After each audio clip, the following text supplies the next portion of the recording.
ఓం శ్రీమాత్రే నమః. తెనాలి రామకృష్ణుని కథ. తెనాలి రామకృష్ణుని కథలంటే ముందే నవ్విస్తారు. ఎందుకు? ఆ కథలన్నీ కొంటెగా హాస్యంగా ఉంటాయని అంటారు. అనడమే కాదు, నిజంగా కూడా. రామకృష్ణుడే రామలింగుడు అని అంటారు. రెండు పేర్లు వేరువేరు కాదు. రామకృష్ణుడు అనేది ప్రసిద్ధికెక్కిన పేరు. తెనాలి అనే పేరు ఉన్న ఊరు కాబట్టి ఆ పేరు వాడికైంది తెనాలి రామలింగుడికి. రామకృష్ణుడు బాల్య దశలోనే ఉన్నప్పుడే తండ్రి చనిపోయాడు.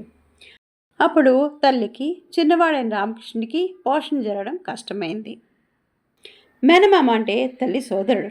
ఇద్దరిని తెనాలి తీసుకుని వెళ్ళి అక్కడ మంచి చెడ్లు చూస్తూ పెంచి పెద్దవాడు చేశాడు రామకృష్ణుని. రామకృష్ణుడు అంటే తల్లికి అమితమైన గారాబం. తల్లి దగ్గర గారాబంగా ఉంటే అది చూసి పిల్లవాడిని గారాం చేయవద్దని అన్నదమ్ముడు మందలించేవాడు. అన్ని వేళ అభిమానం కూడదని చెల్లెలికి చెప్తూ ఉండేవాడు రామకృష్ణుని మేనమామ. తల్లి సోదరుని మాటలు పట్టించుకోలేదు. పెరుగుతున్న రామకృష్ణుడు వయసులో పెరిగాడే కానీ అల్లరివాడే. చిన్నవాడే కదా అని అనుకుంది. చదువుకోమనేది కాదు, బడికి పంపేది కాదు. అతను చేస్తున్న కొంట పనులన్నింటినీ సమర్థిస్తూ ఉండేది.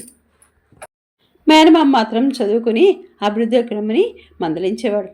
మేనమామ చెప్పిన మాటలు విని కొట్టి ఊరుకునేవాడు. తల్లి తనయుడిని మందలించి సరైన మార్గంలో పెట్టలేకపోయింది. నిత్యం శివనామస్మరణ చేసుకుంటూ తన బిడ్డ రామకృష్ణుని అభివృద్ధిలోకి తీసుకురమని వేడుకునేది. చదువు లేకుండా జులాయిగా తిరుగుతూ ఉండేవాడు రామకృష్ణుడు. ఎవరెంత చెప్పినా వినిపించుకోలేదు.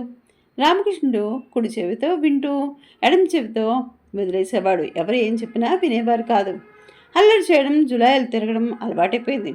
ఎంతటి వారినైనా లెక్క చేయకుండా సమాధానం చెప్పడం కూడా జరిగేది రామకృష్ణుడి పని. ఈ విధంగా ఉండేది రామకృష్ణుడి పని.